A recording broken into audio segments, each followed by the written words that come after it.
Hello people, welcome back to Nehanandu creations. Hey wow! ఏంటిది అనుకుంటున్నారా? సినిమానో, థియేటరో అయితే అస్సలు కాదు. మన ఫ్రీడమ్ ఫైటర్స్‌ని ఎలా పనిష్ చేశారు? Why Andaman jail is so famous అనేది జైలు గోడల మీద వేసి కళ్ళకు కట్టినట్టుగా మనకు చూపిస్తారు. అదెలా మీరు చూడాలనుకుంటే వీడియోని స్కిప్ చేయకుండా కంప్లీట్‌గా చూసేయండి.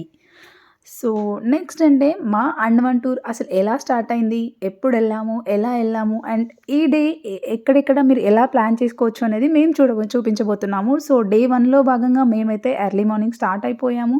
సో, చెక్ ఇన్ ప్రాసెస్ కోసం మీరైతే అట్‌లీస్ట్ 2 అవర్స్ బిఫోర్ ఉండాల్సుంటుంది కాబట్టి మేము ఎర్లీ మార్నింగే స్టార్ట్ అయిపోయాము. అండ్ అట్‌లీస్ట్ 1 అవర్ బిఫోర్ అక్కడ ఉండడానికి ట్రై చేశాము. సో, మేమైతే ఇప్పుడు వెళ్ళిపోతున్నాము. సో, అంతా చెక్ ఇన్ ప్రాసెస్ అదంతా కంప్లీట్ చేసుకోవడానికి చెక్ ఇన్ ప్రాసెస్ అదంతా కంప్లీట్ చేసుకొని మేమైతే లోపలికొచ్చేసాము. సో, నెక్స్ట్ ఫ్లైట్ ఎక్కేసేసాము. నెక్స్ట్ ఇదైతే ఫ్లైట్ వ్యూ అనమాట. మీరిక్కడ చూడొచ్చు. అండ్ ఎర్లీ మార్నింగ్ మీరు బుక్ చేసుకోవడం వల్ల మీకొచ్చే బెనిఫిట్స్ ఏంటంటే వ్యూ అయితే అద్దిరిపోయింది నిజంగా. స్పెషల్లీ మీరైతే పోర్ట్ బ్లెయిర్‌లో దిగే ముందు అంటే నిజంగా క్లియర్ అంటే ఐలాండ్ క్లియర్ వ్యూ చూడొచ్చు. సో, మీరిక్కడ అబ్జర్వ్ చేయొచ్చు.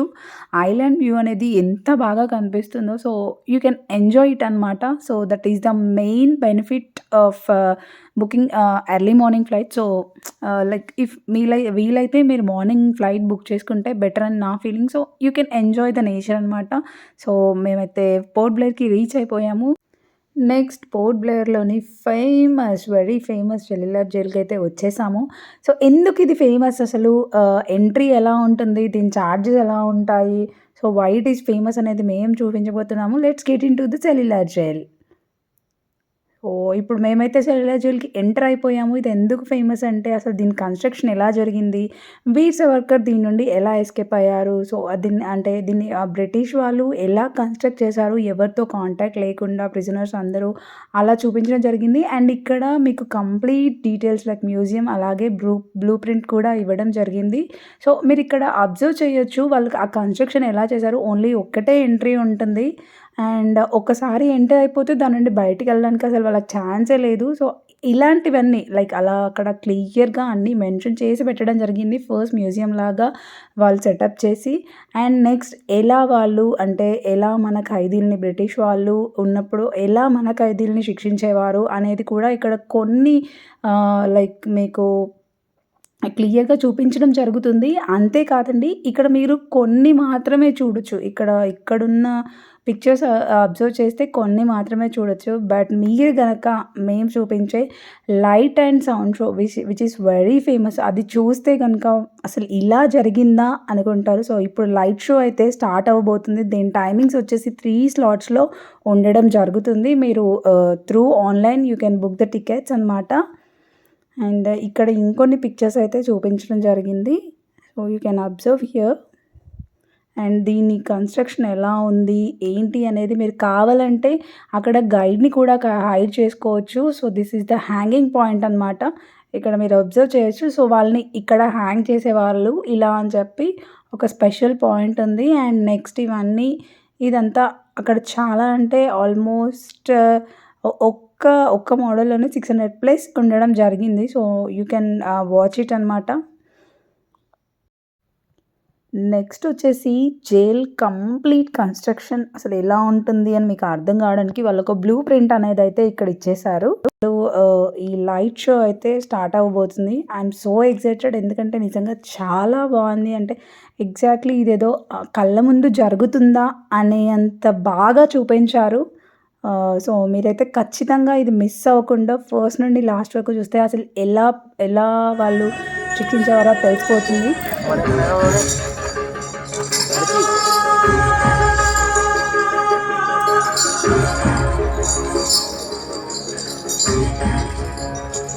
कोई माता की उंगलियों पे न डाले पानी,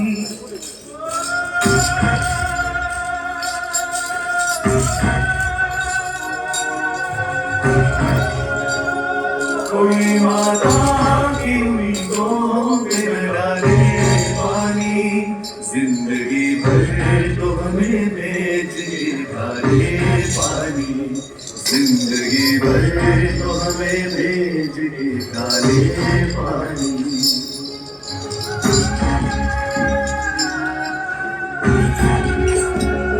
आसमां का यही बाकी था गजब ढाने को, लाके गुर्बत में रखा है हमें तड़पाने को। आसमां क्या यही बाकी था गजब ढाने को, लाके गुर्बत में रखा है हमें तड़पाने को। आज इस घर में हम तैयार थे मर जाने को, जिंदगी हमसे छुड़ाया है आशुआने को। जिंदगी भर तो हमें भेज के काले पानी, जिंदगी भर तो हमें भेज के काले पानी। कोई माला की उम्रों पे न डाले पानी, कोई माला की उम्रों पे न डाले पानी। जिंदगी भर तो हमें भेज के काले पानी, जिंदगी भर तो हमें भेज के काले पानी। जिंदगी भर तो हमें भेज के काले पानी।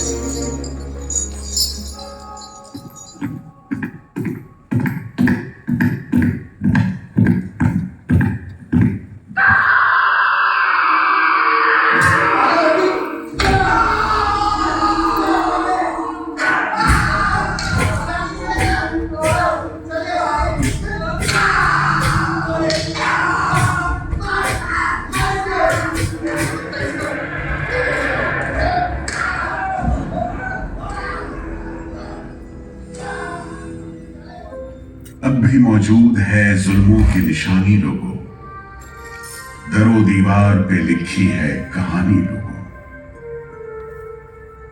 कहां से शुरू करूं ये कहानी? जुल्म सितम की ये दास्तां, आजादी के परवानों की वीरता और त्याग की गाथा।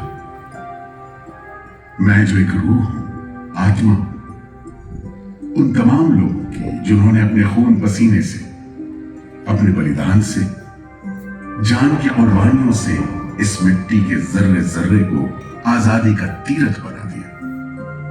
मैं गवाह हूं उस जुल्म का जो यहां आदम के बेटों ने आदम के बेटों पर बेरहमी से ढाए। सदियों से मैं इसी जगह मौजूद हूं। मेरे सीने में दफन है वो सारी कहानियां जिन्होंने इन हरे भरे खूबसूरत टापुओं को वो खौफनाक नाम दिया, काला पानी।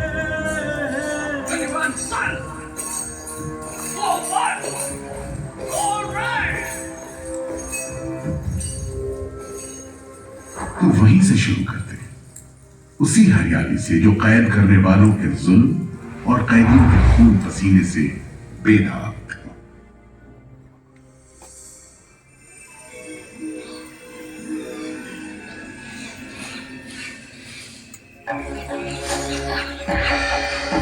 कहते हैं अंडमान द्वीप समूह का नाम रामायण के प्रतापी वानर देवता अंडमान यानी हनुमान के नाम पर रखा गया।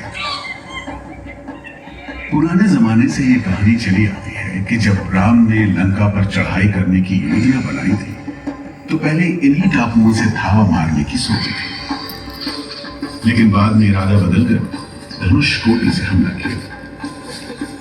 इतिहास और पुराण में अंडमान द्वीप समूह इसी सिलसिले में याद किया जाता रहा है। उधर दूसरी शताब्दी के रोमन भूगोल शास्त्री टॉलमी ने इन टापुओं को दुनिया के पहले नक्शे में जगह दी और नाम रखा एग्डिलॉन, एक ग्रीक गॉड एगेमेम्नॉन के नाम पर, जो भाग्य का प्रतीक है। इन टापुओं की तरफ लोगों का आना शुरू हुआ। धर्म प्रचारक, लुटेरे, बागी, मल्ला, किस्मत आजमाने को निकले जहाजी, हर तरह के लोग यहां आते रहे। 18वीं सदी के अंत में ईस्ट इंडिया कंपनी ने इन टापुओं पर एक बस्ती कायम करने की कोशिश की और यहां लेफ्टिनेंट आर्चिबाल्ड ब्लेयर को भेजा, मगर यह कोशिश नाकाम रही और अगले 60-70 बरस तक किसी ने इन टापुओं की सुध नहीं ली।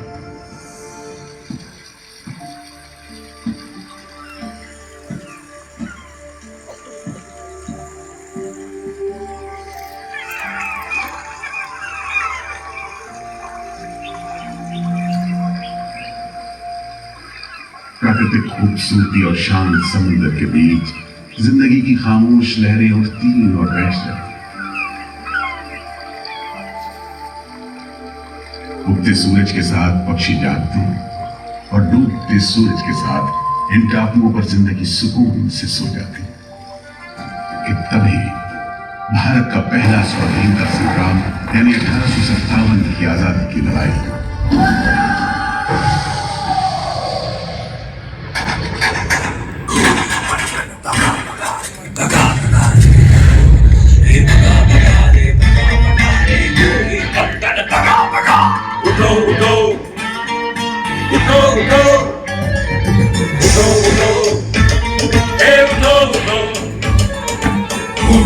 संसद भवन में मंगल पांडे की लड़का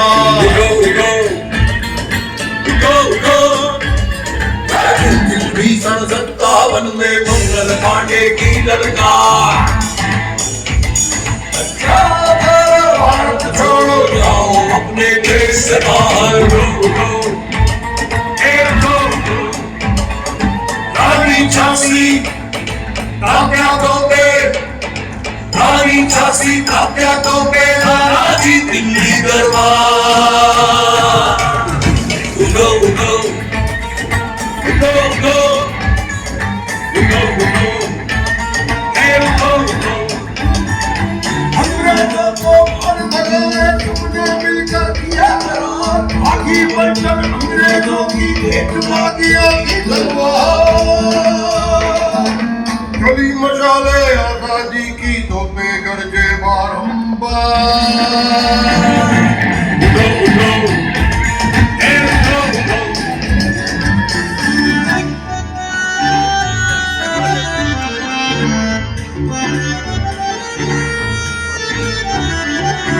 लोहे से लोहा बचता था बची हुई थी चीख पुकार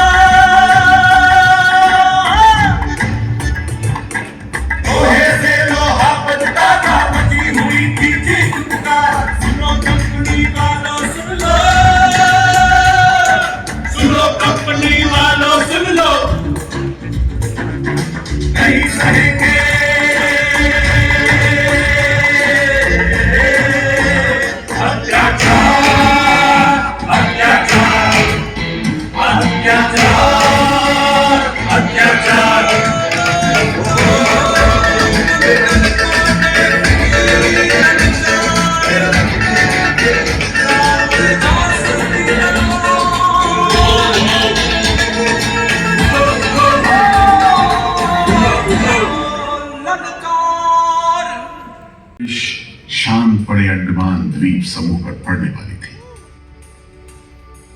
आजादी के मतवालों को सबक सिखाने के लिए फिरंगी सरकार ने 15 जनवरी 1858 को पूरे के पूरे अंडमान द्वीप समूह को एक कैद खाने में बदलने का फैसला किया। His Excellency गवर्नर जनरल ने काउंसिल में ये फैसला किया है कि अंडमान आइलैंड में कैदियों की एक बस्ती बनाई जाए। इसमें शुरू में ऐसे मुजरिम रखे जाएं जिन्हें बगावत और राजद्रोह और इससे ताल्लुक रखने वाले दूसरे अपराधियों के लिए कैद या देश निकालने की सजा दी गई हो। और इस तरह अंडमान द्वीप समूह की पुरानी खाड़ी का नाम लेफ्टिनेंट आर्चिबाल्ड ब्लेयर के नाम पर पोर्ट ब्लेयर रखकर मुजरिमों की बस्ती कायम की गई। सन 57 के वीरों के नक्शे कदम पर कुछ ही साल बाद अंडमान की धरती पर पैर रखे वहाबी आंदोलन के राजनीतिक बंदियों ने से 1872 के बीच बहुत से वहाबी आंदोलनकारी अंडमान भेजे गए।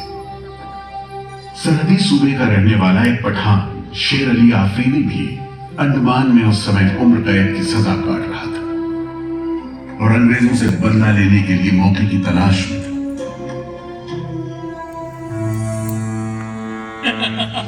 क्यों है शेर अली, तुम इस भीड़ भाड़ में कैसे? ओए, हम सुना है फिरंगी का लाट साहब इधर आता है, हम भी देखने आया है जुल्म करने वाले का सरदार कैसा दिखता है।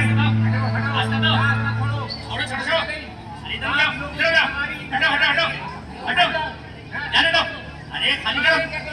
क्या कर अरे देखो देखो आ गए लाट साहब, अभी बहादुर आ गए। मिस्टर बर्ड, मैं सोचता हूँ कि इस खूबसूरती के बीच रहने के लिए प्रिजनर होना भी मैं एक्सेप्ट कर लेता। Yes, indeed. Just look how beautiful this place is. ये प्रिजनर लोग इस खूबसूरती को नहीं देखते, वरना इस टापू को प्रिजन नहीं स्वर्ग समझते। यस सर, आप ठीक कहते हैं। इधर आइए प्लीज। हम तुमको खत्म कर देगा फिराई तालीम कैदियों के साथ तुम लोग जो हैवानी सुलूक करता है हम बर्दाश्त नहीं करेगा।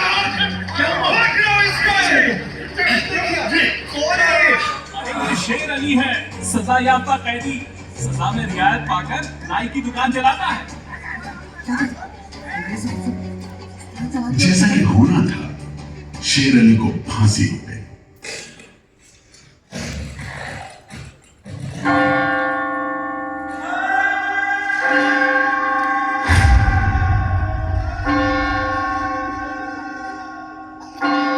शायद इसी घटना का असर था कि ब्रिटिश सरकार ने कैदियों के साथ और भी कड़ाई बरतने के बारे में गंभीरता से सोचना शुरू किया।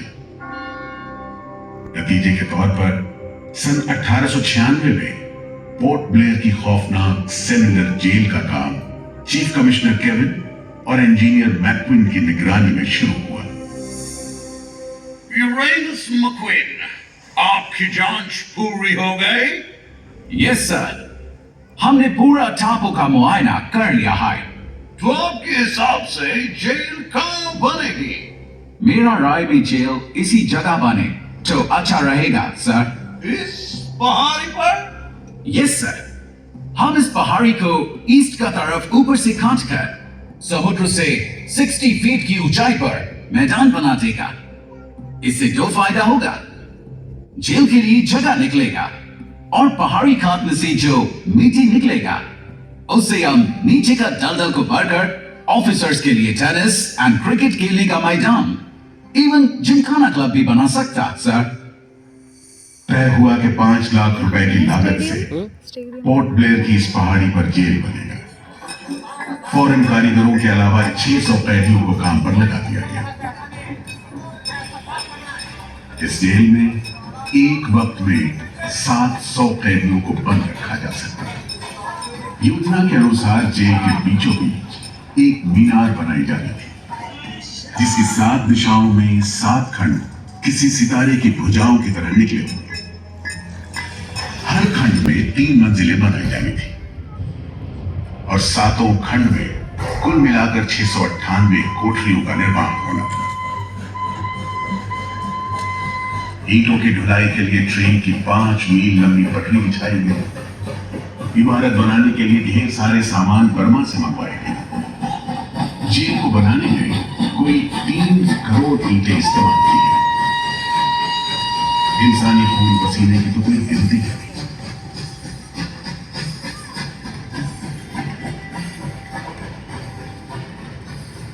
सुबह दोपहर शाम रात घोड़े चलते रहे और काम होता रहा। दीवारें उठनी शुरू हो गई।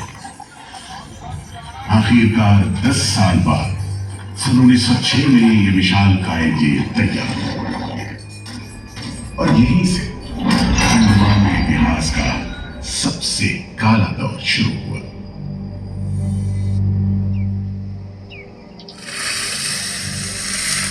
हाँ, सच कहते हो। आज भी उस दौर को याद करके झुरझुरी सी हो जाती है। मैं पुराना पीपल का पेड़ जेल खाना बनने के इस लंबे अरसे में हर रोज अपनी जान की खैर मनाता रहा, क्योंकि इस पहाड़ी पर उगे हुए घने जंगल साफ करने के दौरान बहुत से लोग थे जिनका ख्याल था कि मुझे भी और पेड़ों की तरह काट गिराया जाना चाहिए, लेकिन मैं बच निकला। मेरी किस्मत में शायद खड़ा रहकर इस जेल में होने वाली यातनाएं देखना लिखा था। हर एक कैदी जेल के फाटक के भीतर आकर मेरी डालियों के नीचे से ही निकला है।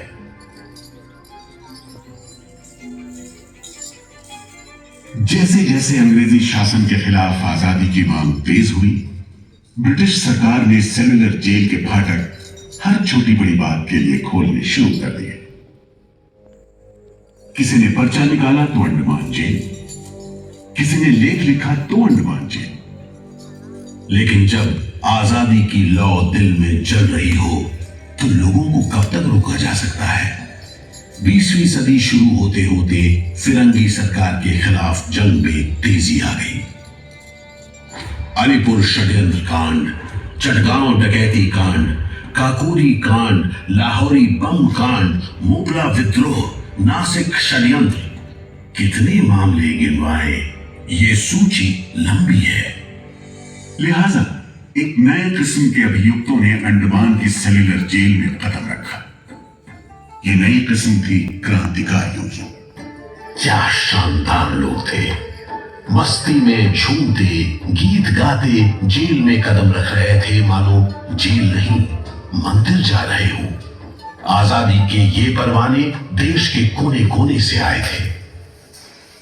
सरफरोश की तमन्ना अब हमारे दिल में है, देखना है जोर कितना बाजुए का दिल में है, वक्त आने दे बता देंगे तुझे आसमां, हम अभी से क्या बताएं, क्या हमारे दिल में है। सोहन सिंह भकना हाजिर। मोतीलाल वर्मा हाजिर। पंडित परमानंद शास्त्री हाजिर है। बटुकेश्वर दत्त हाजिर। सचेंद्र नाथ सान्याल हाजिर। उल्लासकर दत्त हाजिर। पृथ्वी सिंह आजाद, पृथ्वी सिंह आजाद हाजिर।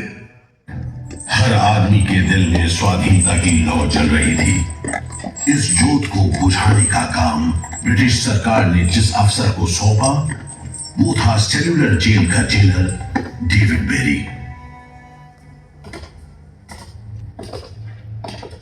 जमादार जी हुजूर। जी हुजूर। नया कैदी लोग आया? जी सरकार, सभी लाइन से खड़े हैं। ठीक है, सुनो, इनसे कह दो कि इस जगह पर हम शेर को पालतू बनाता है। तुम जेल का दीवार देखता है, जानता है इसको इतना नीचे क्यों बनाए? इधर से कोई भागने को नहीं सकता। यह सब तरफ 1000 माइल्स तक पानी है और ऊपर खुदा है। और तुम हमको देखता? हम इधर का खुदा है, डेविड बेरी। Get it? खस भरी जेल की गंदी सीलन भरी बदबूदार हवा में कैदियों का बंदी जीवन शुरू होता है। बेड़ियों की आवाज, वार्डनों की गाली गलौज और मार खाते कैदियों की चीख पुकार से गूंजते कोठरियों का दम घुटू माहौल कड़े से कड़े इंसान को तोड़ने के लिए काफी था। लेकिन इन कोठरियों में ऐसे बंदी भी आए जिन्हें ये माहौल हताश करने की बजाय जुल्म का मुकाबला करने की प्रेरणा देता रहा। वीर विनायक दामोदर सावरकर, ये नाम ऐसे ही बंदियों में बड़े सम्मान के साथ लिया जाता है। जयोस्तुते ते, जयोस्तुते ते, जयोस्तुते ते, जयोस्तुते ते, जयोस्तुते ते, जयोस्तुते ते, जयोस्तुते ते, जयोस्तुते ते, जयोस्तुते ते, जयोस्तुते ते, जयोस्तु ते ते जयोस्तु ते ते जयोस्तु ते ते जयोस्तु ते ते श्रीमहन मंगले शिवस्मरे शुभले श्रीमहन मंगले शिवस्मरे शुभले स्वतंत्रते भगवती पावनं यशोदुतां वन्दे जयोस्तु ते ते जयोस्तु ते ते जयोस्तु ते ते जयोस्तु ते ते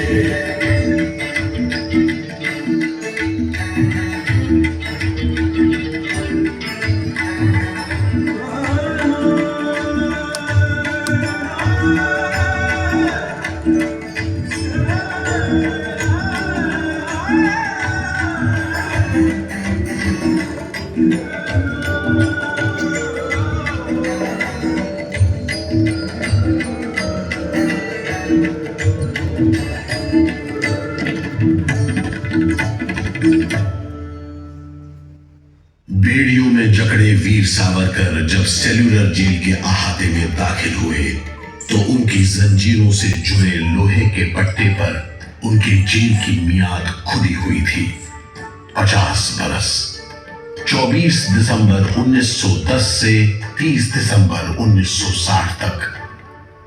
वेल सावरकर, तुमको 2 बार का उम्र कैद का सजा मिला है। 50 बरस बाद सरकार तुमको छोड़ देगा। मिस्टर पेरी, तुम्हें विश्वास है कि तुम और तुम्हारी सरकार 50 बरस यहां रह पाएगी?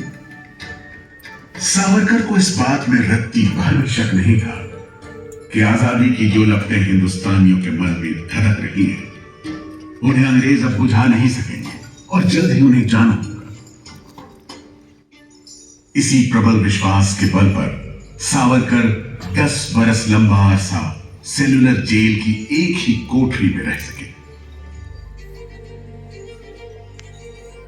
उन्हें बहुत ही खतरनाक कैदी करार देते हुए इतने कड़े पहरे में रखा गया था कि उनके भाई गणेश को 2 बरस तक पता भी नहीं चला कि वीर सावरकर उनके ही नक्श कदम पर चलते हुए सेल्यूलर जेल आ पहुंचे, जहां बरसों की तकलीफ है, जेलर के जुल्म है, कड़ी मेहनत और नितांत अकेलापन है, जहां जिंदगी 13 फुट लंबी और 7 फुट चौड़ी कोठरी में सिमट कर रह करती है।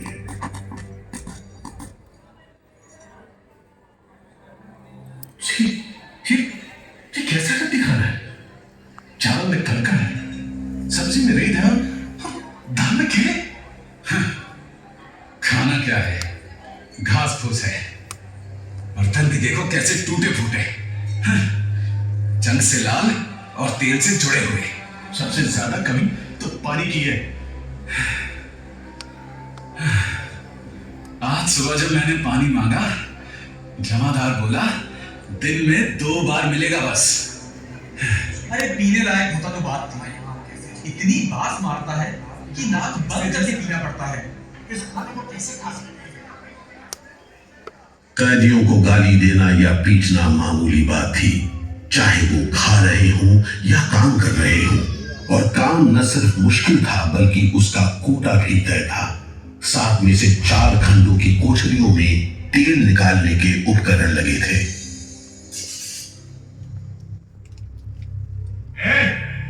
इंदुभूषण, सुधीर, हेमचंद, तुम लोग इधर चलो। नारियल के बोरे उठाओ। हर बोरे में है 25 सेब नारियल। इन्हें पहुंचाओ 3री मंजिल पर। शाम तक हर आदमी को 30 पाउंड तेल निकालना है, समझे? हम इतना तेल कैसे निकालेंगे? वो मशीनें तो हाथ से चलानी पड़ती हैं। सवाल मत लगाओ बदमाश। जो हाथ पंप पिस्तौल चलाते हैं वो मशीन नहीं चला सकते। चलो जल्दी करो, भाग कर जाओ, काम करो।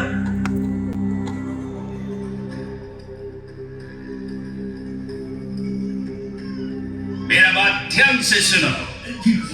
जो आदमी काम नहीं करे उसको बेट लगाओ, समझा? सजा दो, कोई छूट नहीं दो। खूंटा पूरा कराओ। लेकिन तमाम मारपीट और गाली गलौज के बावजूद यदि कैदी काम पूरा न कर पाते तब जो सजा मिलती वो किसी की भी हिम्मत तोड़ने के लिए काफी थी।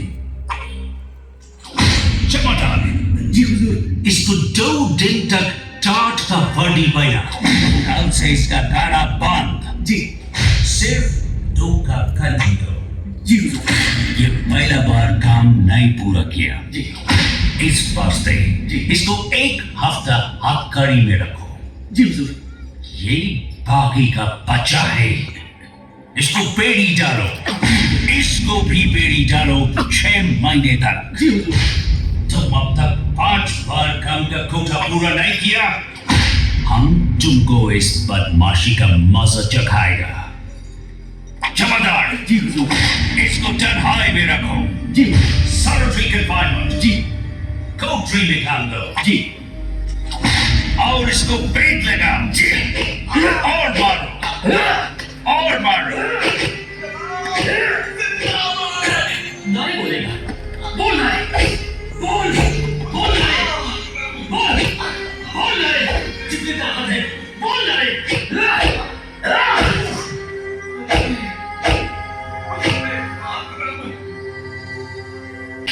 उल्हासकर दत्त ने इस सारी तकलीफ की दिल को छू देने वाली तस्वीर खींची है।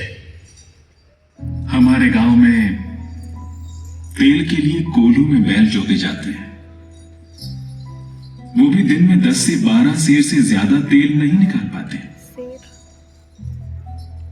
जेल में मुझे 2 और कैदियों के साथ बैल की जगह जोत दिया जाता था और हमें शाम तक 1 मन नारियल का तेल निकालने का काम सौंपा जाता। जमादार हमें दौड़ने पर मजबूर करते और रफ्तार धीमी होने पर कोड़े मारते। हर रोज न जाने हम कितनी बार लड़खड़ाते, गिरते और मार खाते, और ये सिलसिला निरंतर चलता रहा। हुजूर, ये काम करने से इनकार करता है। क्यों क्यों काम नहीं करेगा? जैसा बर्ताव ये जमादार करते हैं उसमें मैं काम नहीं करूंगा।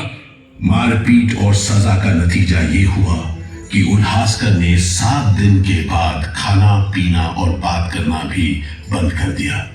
वार्डनों का ख्याल था कि उल्हासकर पागल होते जा रहे हैं, लेकिन जेलर बेरी ने इसे नाटक बताते हुए उल्हासकर को बिजली के झटके लगाने का हुक्म दिया, जिसके बाद उल्हासकर 3 दिन और 3 रात बेहोश रहे। उसके बाद कहीं जाकर डॉक्टर को बुलाया गया। सुनो मिस्टर उल्हासकर, हम जानते हैं तुम अपने मुल्क का आजादी के वास्ते ये करता। हम तुम्हारा काम को ठीक नहीं समझता, लेकिन तुम अभी जवान है। एक दिन अपना सजा पूरा करके वापस अपना मुल्क जाएगा, तब अपना हाथ से जान क्यों लेगा? क्या तुम डरपोक है? हम अपना सीनियर ऑफिसर का हुक्म नहीं बदल सकते, लेकिन तुम चाहेगा तो हम तुमको मेंटल हॉस्पिटल में भर्ती करा देगा। ठीक है, इन जानवरों के बीच रहने से पागलों के बीच रहना बेहतर होगा। उल्हासकर की सारी तकलीफ का जेलर डेविड बेरी पर कोई असर नहीं हुआ। उल्हासकर के जाने के बाद बेरी ने वीर सावरकर को चिढ़ाते हुए पूछा, क्यों सावरकर, तुम भी पागलपन का बहाना करेगा क्या? तुम्हारे बाद मिस्टर बेरी। अच्छा। हाँ, जिस तरह के अत्याचार तुम कर रहे हो उनसे कोई भी आदमी पागल हो सकता है। रहने दो ये सब बात सावरकर, तुम अच्छी तरह जानता है उल्हासकर पागल नहीं है, बहाना खाता है। मिस्टर बेरी, अगर तुम सोचते हो कि उल्लास बहाना कर रहा था तुम पहले ही पागल हो चुके हो। ये सब अत्याचार बंद करो, वरना हमारे पास स्ट्राइक के अलावा कोई रास्ता नहीं बचेगा। छूट नहीं, रियायत नहीं, छूट नहीं, रियायत नहीं।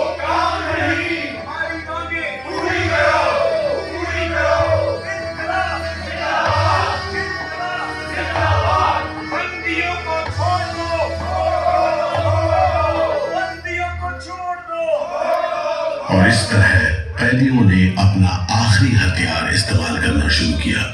हड़तालों का एक लंबा सिलसिला चल पड़ा, मगर ऐसे मामलों से जेलर बेरी और उसके अमले के रवैये में कोई खास फर्क नहीं पड़ा। कुल मिलाकर सेलुलर जेल के कैदी तकलीफ और बदसलूकी के बीच अपने दिन गुजारते रहे।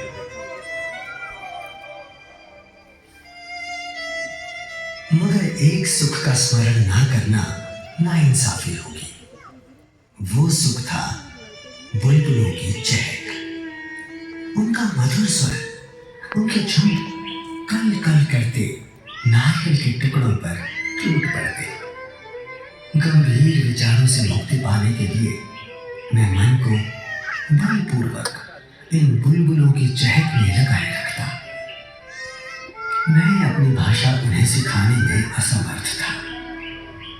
यदि सिखा पाता तो मैं उन्हें देश प्रेम के गीत सिखा देता, ताकि अगर कोई मेरी कोठरी खोजता हुआ आए तो लोग कहें कि जिसके सामने बुलबुल देश प्रेम के गीत गा रही हो वही सावरकर की कोठरी है। एक बार में 3 कैदियों को फांसी पर लटका दिया जाता। दिल दहला देने वाली चीखें निकलती, जेल का घंटा खनखना उठता, जेल की मीनार पर लगी बत्ती जलती बुझती रहती और 8 मील दूर तक खड़े जहाजों तक खबर पहुंच जाती कि फिर से कुछ कैदियों को फांसी पर लटका दिया गया है। 12 मई 1933 को कैदियों ने फिर भूख हड़ताल का सहारा लिया। भूख हड़ताल करने वालों में सरदार भगत सिंह के बहादुर साथी महावीर सिंह भी शामिल थे। हड़ताल के 5वें दिन जब कैदियों को जबरदस्ती खुराक दी जाने लगी तो महावीर सिंह ने ताकतवर विरोध किया। जालिमों, तुम नहीं जानते कि हम कौन हैं। हम मर सकते हैं पर झुककर नहीं रह सकते। हमें ऑर्डर मिला है तुम्हें दूध पिलाने का। चलो जमादार, पकड़ो इसे।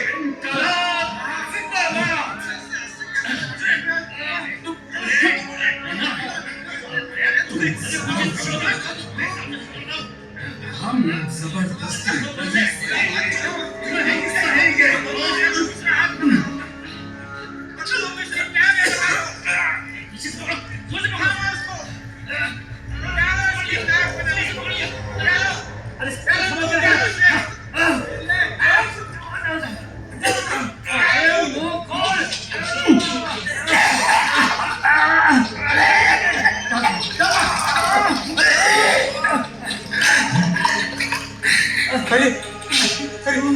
क्या हो गया?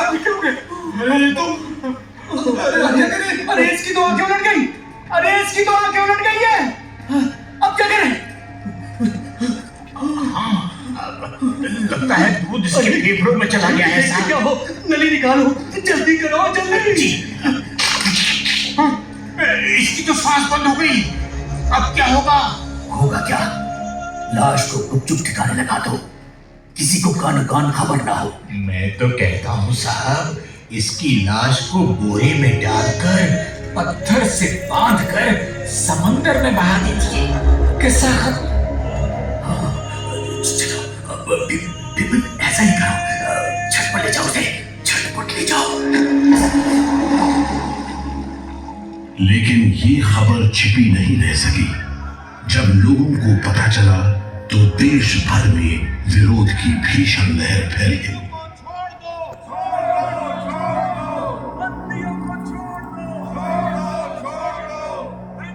और फिर 45 दिन बाद 26 जून 1933 को जेल अधिकारियों ने हथियार डाल दिए। लेकिन देश अभी भी गुलामी की जंजीरों में जकड़ा हुआ था। इन्हीं हालात में सन 1937 के संवैधानिक सुधार लागू किए गए और कांग्रेस ने अनेक प्रांतों में मंत्रिमंडल कायम किए।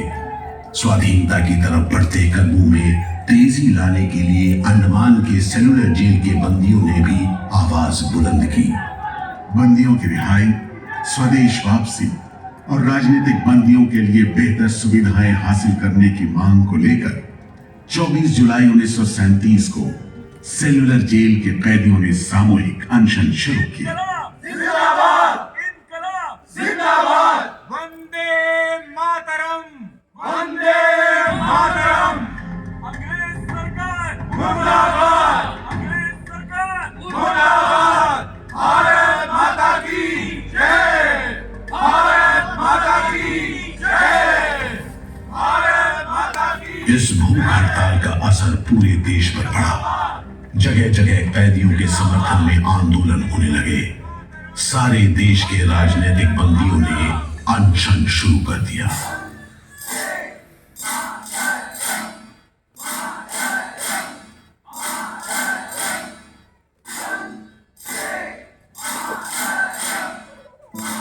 गुरुदेव रविंद्रनाथ ठाकुर और कांग्रेस की कार्यकारिणी की तरफ से जवाहरलाल नेहरू ने कैदियों से भूख हड़ताल समाप्त करने की अपील की और 28 अगस्त 1937 को गांधी जी ने सेलुलर जेल के बंदियों को तार से संदेश भेजा।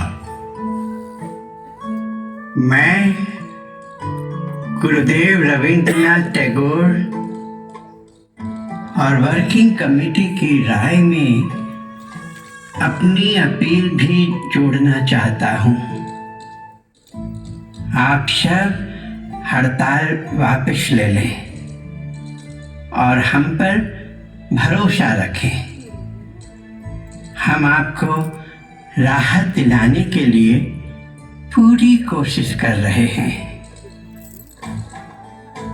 कैदियों पर गांधी जी की इस अपील का बहुत असर पड़ा। सभी कैदियों ने आपस में सलाह करने के बाद जवाब दिया। देशव्यापी अपील और आपके संदेश ने हमारे दिलों को छू लिया है। हम इस भरोसे पर भूख हड़ताल मुलतवी कर रहे हैं कि सारे देश ने हमारी मांगों और हमारे उद्देश्य को अपना बना लिया है। वंदे मातरम। 36 दिन के संघर्ष के बाद एक बार फिर बंदियों की जीत हुई।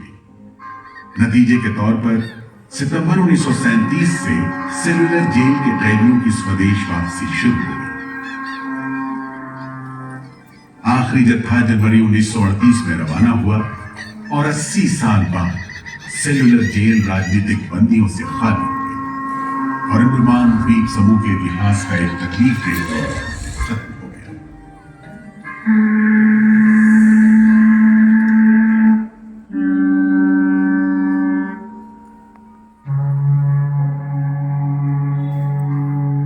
मगर एक और जालिम दौर शुरू होने वाला था। 1939 में दूसरा विश्व युद्ध शुरू हुआ और 1942 में जापानियों ने अंडमान पर कब्जा कर लिया।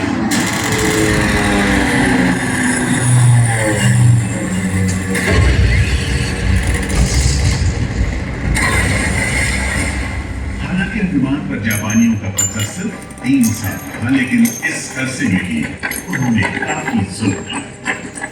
हर आदमी उनकी नजर में अंग्रेजों का जासूस था। हर रोज खेतों से दूर दराज के गांव देहात से दसियों लोग पकड़े जाते और मौत के घाट उतार दिए जाते।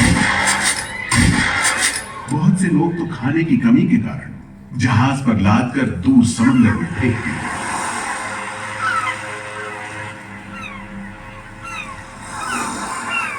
रूस अंडमान आए और जेल का मुआयना भी किया, मगर जापानी उन्हें जेल के उन हिस्सों में नहीं ले गए जहां वो सैकड़ों कैदियों को जासूस करार देकर तकलीफें पहुंचाते थे। अपनी छोटी सी अंडमान यात्रा के दौरान नेताजी ने तिरंगा भी फहराया।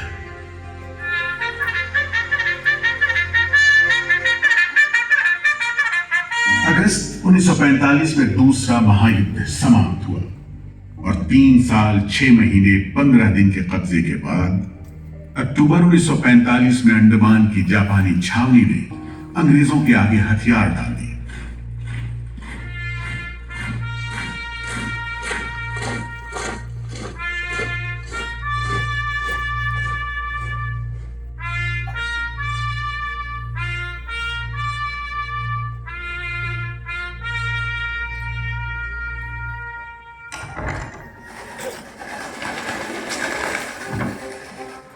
सेलुलर जेल के फाटक एक बार फिर खुले और कैदियों को रिहा कर दिया गया।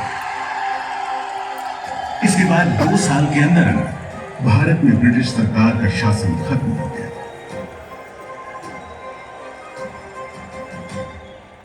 अंडमान द्वीप समूह अब काला पानी के खौफनाक नाम से नहीं जाना जाता, लेकिन ये सारी तकलीफें जो आजादी के प्रेमियों ने यहां झेली, वो सारी कुर्बानियां जो देशभक्त वीरों ने यहां दी, आज भी देशवासियों के दिलो दिमाग पर छपी हुई है। इसीलिए अंडमान के भूतपूर्व राजनीतिक बंदियों के भातृत्व मंडल की इच्छा को स्वीकार करते हुए भारत सरकार ने 30 अप्रैल 1969 को घोषणा की कि सेलुलर जेल को राष्ट्रीय स्मारक के रूप में सुरक्षित रखा जाएगा। भारत की आजादी के दीवानों ने जो अमानवीय यातनाएं इस कारागार में सही, ताकि भारतवर्ष आजादी की उन्मुक्त हवाओं में सांस ले सके, उन बलिदानों को आने वाली पीढ़ियां भूल नहीं पाएंगी।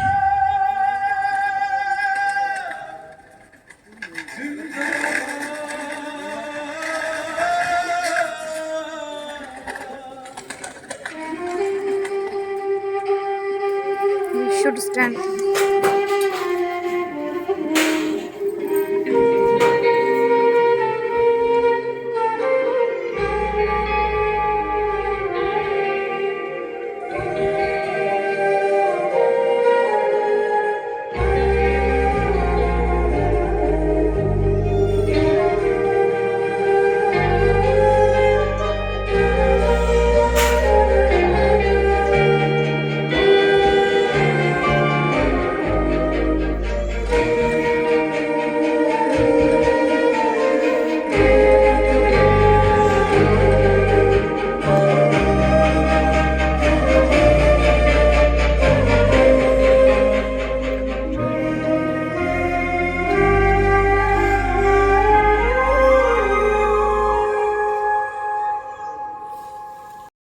అండమాన్ డే 2లో మేమేం చేసామో మీరు చూడాలనుకుంటున్నారా? అయితే ఇంకెందుకు ఆలస్యం, వెంటనే మా ఛానల్ని లైక్ చేయండి, షేర్ చేయండి, అలాగే సబ్స్క్రైబ్ చేసుకోండి. సబ్స్క్రైబ్ చేసి బెల్ ఐకాన్ నొక్కిన వాళ్ళకి వెంటనే నెక్స్ట్ వీడియో అనేది నోటిఫికేషన్స్లో వచ్చేస్తుంది.